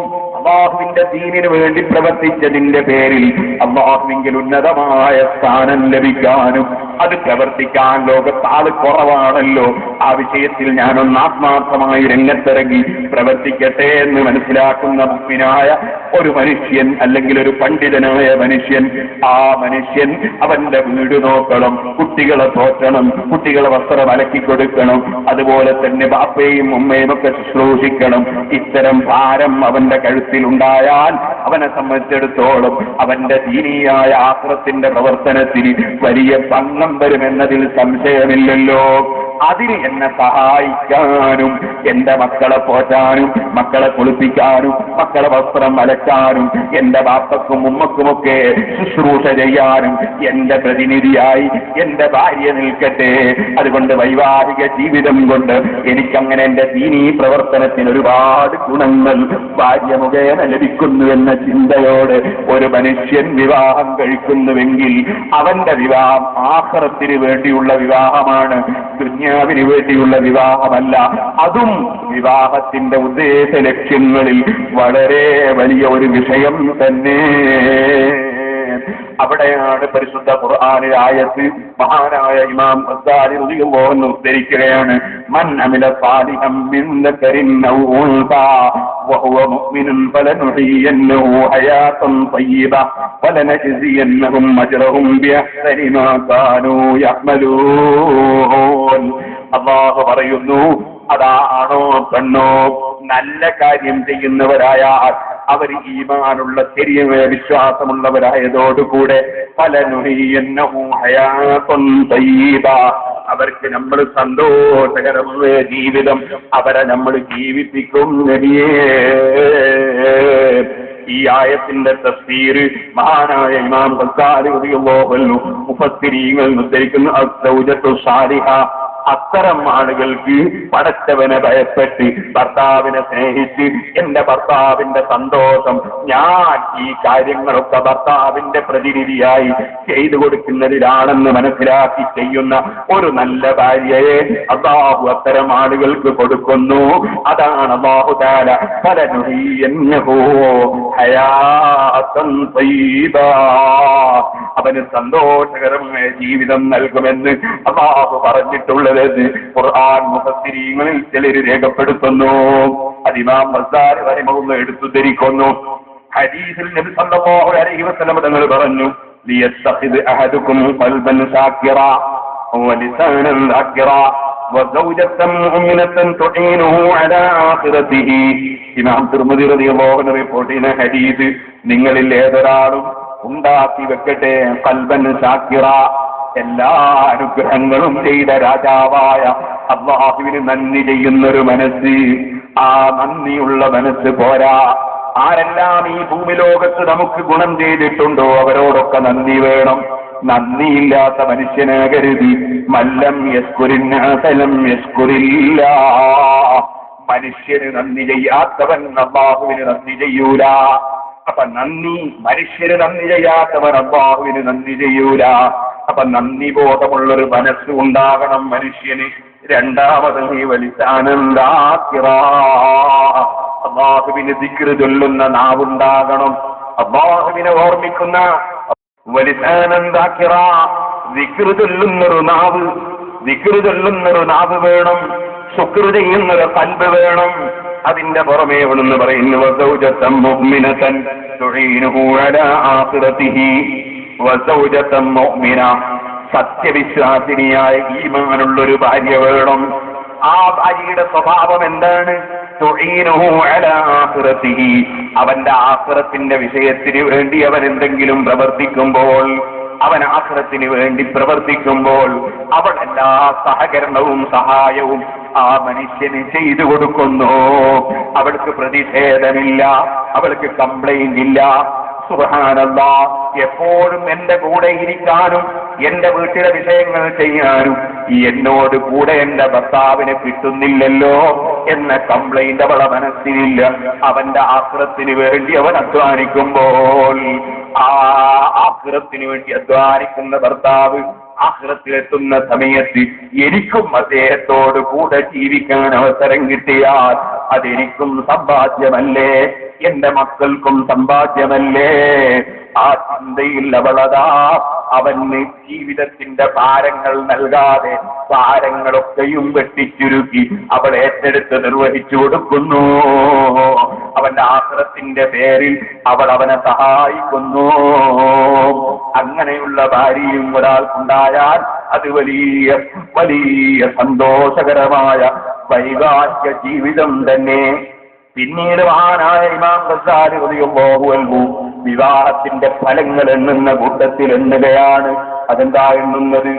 മുജാഹദത്തുൻ നഫ്സി വറിയാവ, മനുഷ്യന്റെ ശരീരവുമായി മല്ലടിച്ച് മനുഷ്യനതാ പ്രാക്ടീസ് നേടുക എന്ന് പറഞ്ഞാലോ അത് വളരെ പെട്ടെന്ന് മനസ്സിലാക്കാൻ വേണ്ടി ഞാൻ പറയാം. ഒരു മനുഷ്യൻ വൈവാഹിക ജീവിതത്തിലേക്ക് കടക്കുമ്പോൾ അവന് വലിയ വലിയ ബാധ്യതകൾ വരികയാണ്. ആ ഭാര്യയുടെ ചെലവ് കൊടുക്കണം, മക്കളെ ചെലവ് കൊടുക്കണം, വസ്ത്രം കൊടുക്കണം, ഒരുപാട് ബാധ്യത വരികയാണ്. അതിന്റെ പുറമെ എപ്പോഴും സ്ത്രീകളായത് കൊണ്ട് പുരുഷന്മാരുടെ അത്രയും ബുദ്ധിപരമായ വളർച്ച സ്ത്രീകൾക്കുണ്ടാവുകയില്ല. ശരീരത്തിനും സ്ത്രീകൾക്ക് കെൽപ്പ് കുറവാണ്, ബുദ്ധിക്കും കെൽപ്പ് കുറവാണ്. അതുകൊണ്ട് തന്നെ ശരീരത്തിന്റെ കെൽപ്പ് കുറഞ്ഞത് കൊണ്ടാണല്ലോ നമ്മളിവിടെ ഒരുപാട് മരക്കമ്പനിയിലെ കുറ്റിയാടിയുടെ പരിസരങ്ങളിൽ ഒരു സ്ഥലത്തും ലോറിയിൽ നിന്ന് മരമിറക്കാൻ വേണ്ടി, ലോറിയിൽ മരത്തടി കയറ്റാൻ വേണ്ടി വലിയ ഇരുമ്പിന്റെ പാരയും കയ്യിൽ പിടിച്ച് പുരുഷന്മാരെ കാണുന്നത് പോലെ ചുമരിൽ അതാ ഇരുമ്പിന്റെ പാര വെച്ച് വലിയ മരങ്ങൾ ഉരുട്ടാൻ വേണ്ടി പെണ്ണുങ്ങളെ ഒരു മരക്കമ്പനിയിലും കാണുന്നില്ലല്ലോ. സുബ്ഹാനല്ലാഹ്, സ്ത്രീകൾക്ക് സംവരണം ഏർപ്പെടുത്തി 50% സംവരണം എല്ലാ പഞ്ചായത്തിലും വാർഡിലും എല്ലാ ഭരണത്തിലും വേണമെന്ന് ചിന്തിക്കുകയും വാദിക്കുകയും ചെയ്യുന്ന ചില ആളുകളില്ലേ? അവരുടെ ബുദ്ധി കുറവിനെ സംബന്ധിച്ച് ഞാനിപ്പോൾ വിവരിക്കുന്നില്ല. പക്ഷേ ചോദിക്കട്ടെ, ആ സംവരണവാദക്കാർ എന്തേ തെങ്ങുകയറ്റ തൊഴിലാളികളിൽ സ്ത്രീകൾക്ക് സംവരണം വേണമെന്ന് അഭിപ്രായപ്പെടാതിരുന്നത്? എന്തേ? അതാ കള്ള് ചെത്തുന്ന പണിയുള്ള ചെത്തു തൊഴിലാളികളുണ്ട്. ആ ചെത്തു തൊഴിലാളികളുടെ കൂട്ടത്തിൽ കുറെ പെണ്ണുങ്ങളും വേണമെന്ന് എന്തേ അവര് സംവരണം വാദിക്കാതിരുന്നത്? അതുപോലെ തന്നെ ചോദിക്കട്ടെ, കവുങ്ങ് കേറി അടക്ക പറിക്കുന്ന തൊഴിലാളികളിൽ കുറെ സ്ത്രീകൾക്കും സംവരണം വേണമെന്ന് എന്തേ അവര് പറയാതിരുന്നത്? ഇതുപോലെ ചോദിക്കട്ടെ, കടലിൽ പോയി മത്സ്യം പിടിക്കുന്ന ഒരുപാട് ലക്ഷക്കണക്കിന് തൊഴിലാളികളില്ലേ, കൂട്ടത്തിൽ സ്ത്രീകളും അതിലുണ്ടാകണമെന്ന് എന്തേ അവര് വാദിക്കാതിരുന്നത്? ചോദിക്കട്ടെ സുഹൃത്തുക്കളെ, പ്ലെയിനുകളും കപ്പലുകളും ഒക്കെ പലരും പറപ്പിക്കുന്നില്ലേ? 50% പെണ്ണാണ് പ്ലെയിന് പറപ്പിക്കേണ്ടതെന്ന് എന്തേ വാദിക്കാതിരുന്നത്? എന്തേ വാദിക്കാതിരുന്നത്? അതിനൊക്കെയും കാരണം ഏത് ബുദ്ധിയുള്ളവനും അറിയാം, പരിശുദ്ധ ഇസ്ലാം ബുദ്ധിയുടെ മതമാണ്, സത്യത്തിന്റെ മതമാണ്, കർത്താവിന്റെ മതമാണ്. അത് ബുദ്ധിക്കെതിരായി ഒരു തത്വവും ലോകത്ത് പ്രചരിപ്പിക്കില്ല, അംഗീകരിക്കില്ല. ഇരിക്കട്ടെ, ഞാനിപ്പോൾ അതിലേക്ക് കടന്ന് സംസാരിക്കുന്നില്ല. നിങ്ങൾ ചിന്തിക്കൂ സുഹൃത്തുക്കളെ, ശാരീരികമായി പുരുഷന്മാരുടെ ശക്തി ഒരിക്കലും സ്ത്രീകൾക്കില്ലേ? ഇല്ല.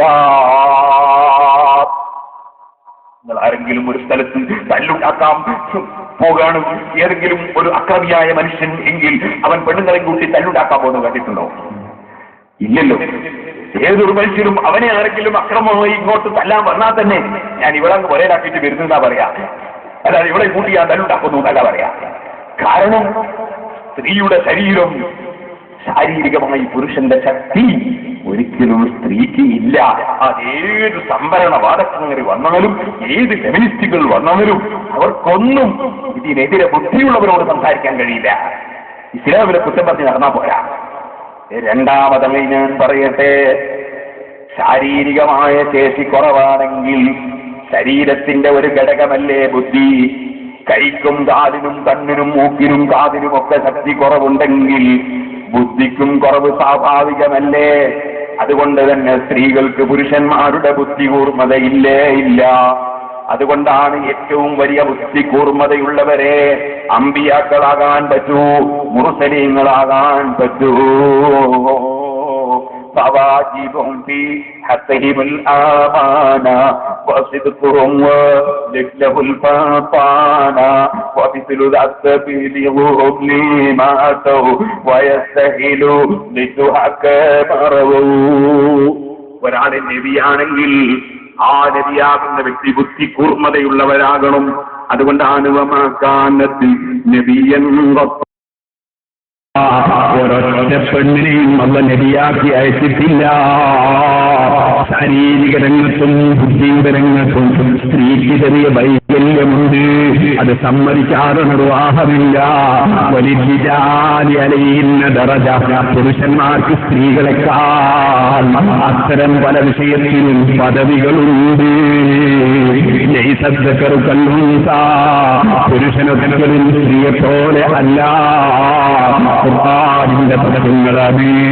സുബ്ഹാനല്ലാഹ്, പുരുഷന്മാരെ പോലെയാണ് ഞങ്ങളുടെ സ്ത്രീകളുമെന്ന് പറഞ്ഞ് വനിതകളെ പുറത്തിറക്കി, വനിതകളെ സ്റ്റേജിൽ കയറ്റി, വനിതകളെ മുദ്രാവാക്യം വിളിപ്പിച്ച് സുബ്ഹാനല്ലാഹ് ഏടുകൊണ്ടുവന്ന് പോസ്റ്റിന്റെ മേലെ സാരി വെച്ചിട്ട് പെണ്ണുങ്ങളെ കൊണ്ട് പോസ്റ്ററൊട്ടിക്കുന്ന ചിലർ ഇസ്ലാമിന്റെ പേരിൽ പ്രവർത്തിക്കുന്നുണ്ട്. അവർ ഇസ്ലാമിന്റെ തത്വവുമായി എന്താണ് അവർക്ക് ബന്ധം, ഖുർആനുമായി അവർക്ക് എന്താണ് ബന്ധം? യുക്തിവാദികളുടെയും നിരീശ്വരവാദികളുടെയും മതവിരോധികളെയും കയ്യടി വാങ്ങാൻ വേണ്ടി പരിശുദ്ധ ഇസ്ലാമിനെ നശിപ്പിക്കുകയല്ലേ അവരുടെയും ചിന്ത. ഇപ്പോൾ ഞാൻ അതിലേക്ക് കടന്ന് സംസാരിക്കുന്നില്ല. ഓ മുസ്ലിമീങ്ങളെ, സ്ത്രീകളെ സംബന്ധിച്ചിടത്തോളം ശാരീരിക രംഗത്ത് അവർക്ക് ചെറിയ വൈകല്യമുണ്ട്, അവർക്ക് ബുദ്ധിപരമായ രംഗത്തും ചെറിയ വൈകല്യമുണ്ട്, സമ്മതിക്കാതെ നിർവാഹമില്ല.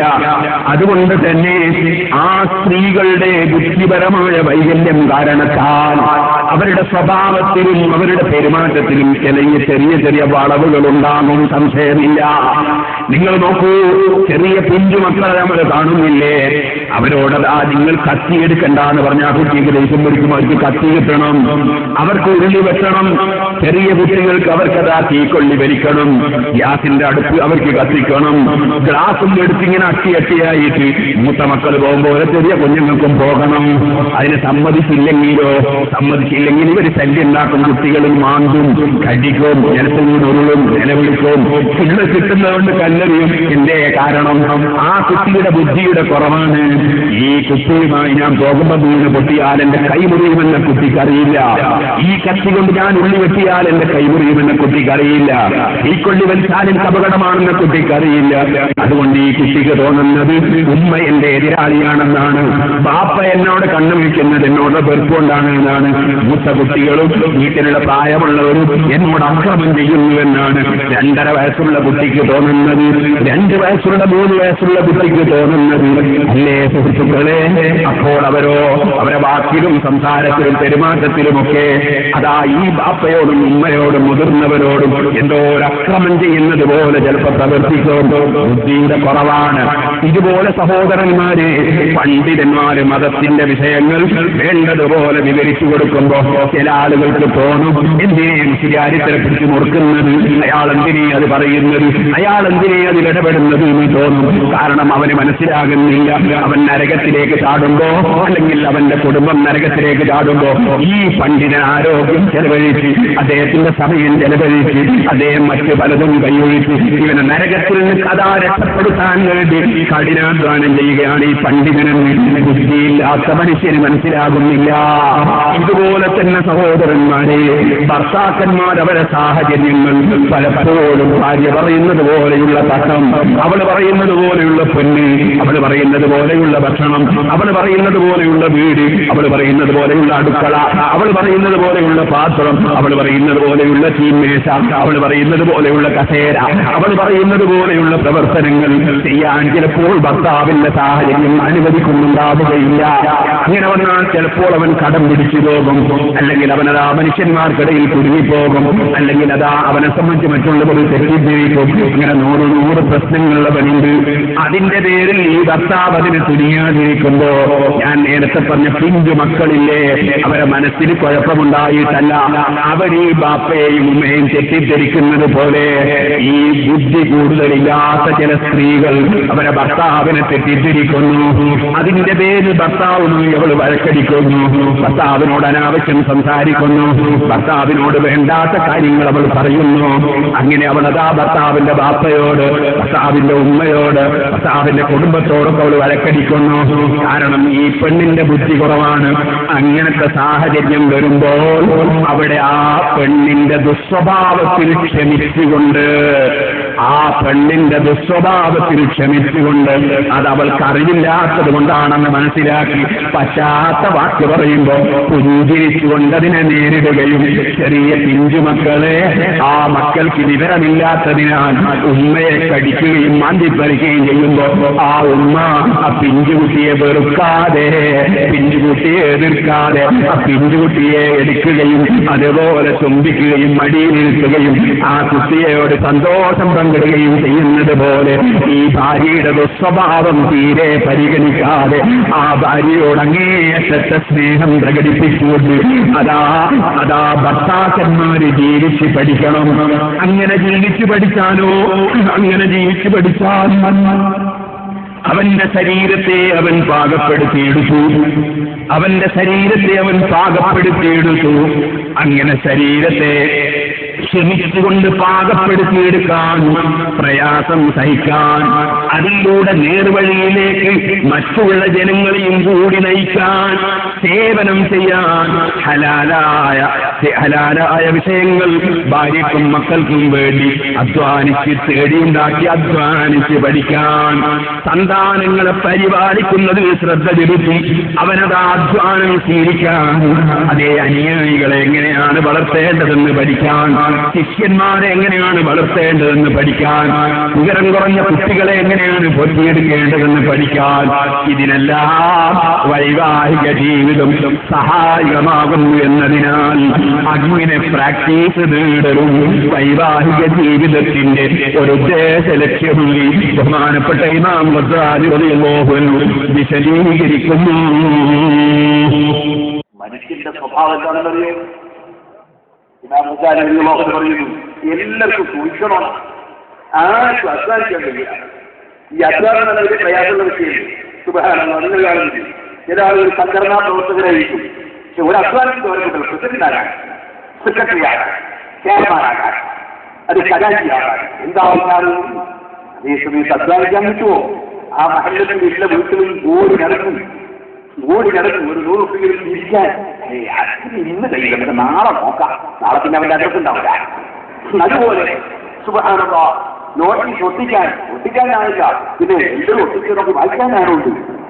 എന്ത് സുഖാണ്, മർക്കത്ത് സ്വഭാവത്തെ ചൊല്ലി എന്താ ഉഷാറ്, എന്താ സുഖം, നമ്മൾ കിടന്നിങ്ങനെ ഉറങ്ങി പറഞ്ഞാൽ പോലെ ഉറങ്ങിങ്ങനെ പറയാൻ. അധ്വാനിക്കുന്നവർ എത്ര അധ്വാനിക്കുന്നു, എത്ര പട്ടിണി കിടക്കുന്നു, എത്ര എന്തെല്ലാം കേൾക്കുന്നു, എവിടെയെല്ലാം പോകുന്നു, എത്ര വീട് നാട് വിട്ട് പോകുന്നു, എത്ര ഉറപ്പൊഴിക്കുന്നു അല്ല നമുക്ക് ചിന്ത. മർക്കത്ത് സ്ഥാപനത്തിൽ ചൊല്ലിയ എന്താ ഉഷാറ്, അങ്ങനെ ഓരോ സ്ഥാപനങ്ങളും പറയുമ്പോ നല്ല അനുയായിക്ക് വളരെ സന്തോഷമാണ്. അധ്വാനത്തെ കുറിച്ച് ചിന്തയുണ്ടോ? അപ്പൊ ഏകദേശ മനുഷ്യന്മാരുടെ നാം വൃദ്ധാരികളോ എന്ന് പറയാണ്, ഏകദേശ മനുഷ്യന്മാരുടെ ഈ സ്വഭാവം അധ്വാനിക്കാൻ അവരെ കിട്ടൂല. അവരെ സ്വഭാവം എന്താണെന്നറിയോ? അവരെ സ്വഭാവം അധ്വാനിക്കാതെ സുഖിക്കുക എന്നതാണ്. സംഘടനാ പ്രവർത്തകരിൽ ഏകദേശം ആളുകളിൽ ഈ സ്വഭാവം അങ്ങനെയാണ്. പലപ്പോഴും നമുക്ക് കാണാം, അധ്വാനിക്കാൻ പലരെയും കിട്ടൂല. അധ്വാനിക്കുന്ന ഒരു മഹല്ലത്തിൽ അധ്വാനിക്കാൻ ഏക മനുഷ്യൻ മാത്രം, അല്ലെങ്കിൽ വെറും 2 ആൾ മാത്രം. ആ മഹലിന്റെ നന്മകൾ മുഴുവനും അനുഭവിക്കാൻ എല്ലാവരും ഇതുപോലെ തന്നെ ഒരു സംഘടനയിൽ ആ സംഘടനയ്ക്ക് വേണ്ടി അധ്വാനിക്കാൻ കുറഞ്ഞ ആളുകൾ മാത്രം, മറ്റുള്ളവർക്കൊന്നും അതിന് കഴിയില്ല. എല്ലാവരെയും വീട്ടിൽ കയറിയിട്ട് നമ്മളൊന്ന് എല്ലാവരും ഒന്ന് ക്ഷണിക്കല്ലേ. നമ്മളൊരു നല്ല പരിപാടി വെക്കുന്നു, ആ പരിപാടിക്ക് വീടാന്തരം കയറി ക്ഷണിക്കല്ലേ ആന്ന് പറഞ്ഞ് തൽക്കാലം പോകാൻ ഒരുപാടുണ്ടാവും. പക്ഷേ പോകാൻ ഉറച്ച കുട്ടി ഉണ്ടാവില്ല. കാരണം അതിന് അധ്വാനമുണ്ട്. അതുപോലെ തന്നെ എല്ലാവരെയും പോയിട്ട് നമ്മൾ വിളിക്കുകയല്ലേ, അത് വിളിക്കാൻ വരെയും കിട്ടൂല. ഞാൻ ഉദാഹരണം പറഞ്ഞതാണ്. അതുപോലെ തന്നെ ഉറക്കമൊഴിക്കാൻ ആളെ കിട്ടൂല. മറ്റുള്ളവരൊക്കെ ഉറക്കമൊഴിക്കട്ടെ എന്ന് നമുക്ക് കണ്ടു രസിക്കാമെന്നാണ്. ഈ ഒരു സ്വഭാവം മനുഷ്യന്റെ പ്രകൃതിയിലുണ്ടാകുന്ന സ്വഭാവമാണ്. സുബ്ഹാനല്ലാഹ്, നേതാവാകണം, രംഗത്തുണ്ടാകണം, എല്ലാവരും ബഹുമാനിക്കണം. സുബ്ഹാനല്ലാഹ്, വന്നാൽ ഏറ്റവും മുന്തിയ കസേര എനിക്ക് കിട്ടണം, ആദ്യം തന്നെ എന്നെ വിളിച്ച് ഭക്ഷണം കഴിപ്പിക്കണം, എനിക്ക് ഇണ്ടിയും വെള്ളം ഇങ്ങോട്ട് എടുത്തു തരണം, എന്നെ വളരെയേറെ എല്ലാവരും ബഹുമാനിക്കണം. ഒരു സ്ഥലത്ത് എനിക്ക് ബഹുമാനം കുറഞ്ഞു പോയാൽ എനിക്ക് മുഖം അപ്പം തന്നെ കറുക്കും. അപ്പോൾ തന്നെ ഒരു പാവപ്പെട്ട മനുഷ്യൻ, ആ പാവപ്പെട്ട മനുഷ്യന്റെ വീട്ടിലൊരു മരണം സംഭവിച്ചപ്പോ ആ വീട്ടിലേക്ക് എങ്ങനെയെങ്കിലും ഓടിയെത്തണം. അതിന് കുറച്ച് പ്രയാസമുണ്ട്, അതിന് ഞാനില്ല. സുബ്ഹാനല്ലാഹ്, അതേ ഒരു പാവപ്പെട്ട രോഗിയായ ഒരു മനുഷ്യൻ രോഗത്തിൽ കിടക്കുന്നു.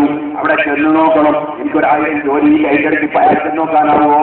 സുബ്ഹാനല്ലാഹ്, അതിന്റെ ഇപ്പുറത്ത് അതാ ഒരു പാവപ്പെട്ടവന്റെ കല്യാണം. ആ കല്യാണത്തിൽ നിന്ന് പോയി അവനെ സന്തോഷിപ്പിക്കണം. ഓ, അതിന് ശരിക്ക് നേരുണ്ടോ? ഇങ്ങനെ ചിന്തിക്കുന്ന അതേ പാവപ്പെട്ട ജനങ്ങൾ, ചെറിയ ചെറിയ ചെറിയ ചെറുപ്പക്കാരായ പ്രവർത്തകർ, അല്ലെങ്കിൽ അതാ സാധുക്കളായ പ്രവർത്തകർ, അത്തരം പ്രവർത്തകന്മാരെ സന്തോഷിപ്പിക്കാൻ ചെറുത്തും പറതുമൊന്നും നോക്കാതെ അത് നമ്മെ സ്നേഹിക്കുന്ന പ്രവർത്തകരല്ലേ എന്ന് മനസ്സിലാക്കി ചിലപ്പോൾ നമുക്ക് പ്രയാസങ്ങളുണ്ടെങ്കിലും ഓ സുഹൃത്തുക്കളെ, വേണ്ടാത്ത ചായ ചിലപ്പോൾ കുടിക്കേണ്ടി വരും. അതുപോലെ തന്നെ ആവശ്യമില്ലാത്ത ഭക്ഷണം ചിലപ്പോൾ കഴിക്കേണ്ടി വരും.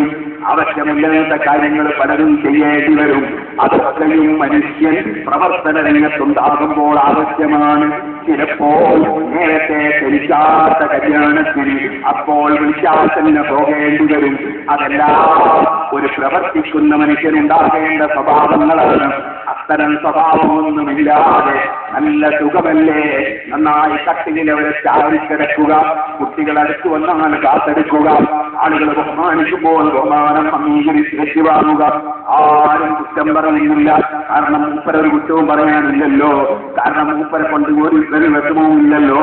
ഇങ്ങനെ ആരാൽ മനുഷ്യനിൽ സൂക്ഷിക്കാൻ ശിക്ഷിച്ചവനാണവൻ. നേരെ മറിച്ച് ജനങ്ങൾ ചീത്ത പറയട്ടെ, തെറി പറയട്ടെ, കുറ്റം പറയട്ടെ, ആളുകളെന്തോ പറയട്ടെ, ഞാൻ പ്രവർത്തിക്കുന്നത് അല്ലാഹുവിന്റെ ദീനിന് വേണ്ടിയാണ്. എന്റെ പ്രവർത്തനം എന്റെ ആദർശത്തിന് വേണ്ടിയാണ്. ഞാൻ സത്യമാണെന്ന് ഉൾക്കൊണ്ട അതാശയം പ്രചരിപ്പിക്കാനാണ്. തെറ്റാണെന്ന് എനിക്ക് ഉറപ്പുള്ള, എന്റെ ജീവിതത്തിൽ എന്നെ കൊന്നാലും അംഗീകരിക്കാൻ എന്റെ മനസ്സനുവദിക്കാത്ത ഏറ്റവും പാവപ്പെട്ടവർക്ക് നിലവില്ലാതെ അവരെ അറിയിക്കാൻ വേണ്ടി ഞാൻ അധ്വാനിക്കുകയാണ്. ഇങ്ങനെ അധ്വാനിക്കുന്ന മനുഷ്യൻ അവരെ ജീവിക്കാൻ കഴിയില്ല. അവരെ എതിരാളികളുണ്ടാകും, ശത്രുക്കളുണ്ടാകും, കുറ്റം പറയുന്നതിനും ആശയങ്ങളുണ്ടാകും. എത്ര നല്ല കാര്യം ചെയ്താലും നല്ല കാര്യം ചെയ്തവരെയും ഉണ്ടാവില്ല. അവനതാ ചെയ്ത തെറ്റായിട്ടാണ് ആളുകൾ വിലയിരുത്തുക. ഒരു വലിയ തരക്കുന്ന സമയത്ത് രാവിലെ മുതൽക്ക് വൈകുന്നേരം വരെ സ്വന്തം വീട്ടിൽ പോകാതെ, കുടുംബത്തിൽ പോകാതെ, സ്വന്തമായിട്ടുള്ള ഒരു പ്രവൃത്തിയും ചെയ്യാതെ ആ ഒരു തരക്കുന്ന തരത്തിൽ ഉള്ള രക്തവും മാംസവും എല്ലാം ശരീരത്തിന് കുപ്പായത്തിനൊക്കെ തെളിഞ്ഞ് എല്ലാ സ്ത്രീകളും മുഴുവനും വിതരണം കഴിഞ്ഞ ആദ്യത്തെ ഫോണ് ഈ പുതിയ ചേർന്ന് കിട്ടിയില്ല. ഒരാളും വിളിച്ചിട്ടില്ല. കിട്ടാത്തവന്റെ ഫോണ് അയാൾക്ക് മാത്രമല്ല ഫോണ്, പിന്നെയോ അതാ കാണുന്നവർക്ക് മുഴുവനും ഫോണ്. ഈ അധ്വാനിച്ച മനുഷ്യന്റെ മനസ്സ് തകർക്കുന്ന ഫോണ്. അവന് ശമ്പളത്തിനാണോ ഈ പണിയെടുത്തത്, അല്ല സേവനമിട്ടാണോ ഈ പണിയെടുത്തത്, ഇതിനെക്കുറിച്ചൊന്നും ചിന്തയില്ല. ഇങ്ങനെ വരും തോന്നി അതാ മനുഷ്യന്റെ മനസ്സിൽ ചെയ്യിപ്പാൻ തോന്നിച്ചോ. ഇങ്ങനെയാണ് അധ്വാനിക്കുന്നത്, നീ മാത്രം എങ്ങനെയാണ് വരുന്നത്, നീ മാത്രം എങ്ങനെയാണ് പ്രയാസപ്പെടുന്നത്. അങ്ങനെ അവനെ ഈ പ്രവർത്തന രംഗത്ത് ചെയ്യിപ്പാൻ ചിന്തിക്കാൻ ശ്രമിച്ചോ. അവരെ ചെയ്യിപ്പാനിന് വെളിപ്പെട്ട് പോകാതെ ജനങ്ങൾ മതില് പറയാനല്ല എന്റെ പ്രവർത്തനം, ജനങ്ങൾ കുറ്റം പറയാതിരിക്കാനല്ല എന്റെ പ്രവർത്തനം. എന്റെ പ്രവർത്തനം അള്ളാഹുവിന് വേണ്ടിയാണ്.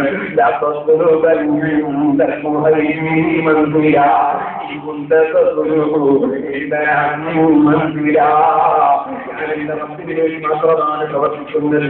ആ ചിന്തയുള്ളവരെ പടച്ചവന്റെ പ്രതിഫലമുള്ളൂ. ജനങ്ങൾക്കിടയിൽ സ്ഥാനം പ്രകടിപ്പിക്കുന്നത് അപ്പോ നിങ്ങൾ സ്ഥാനമില്ലേ. ഈ ചിന്തയോടെ പ്രവർത്തിക്കാൻ കഴിഞ്ഞാലേ ഉള്ളൂ.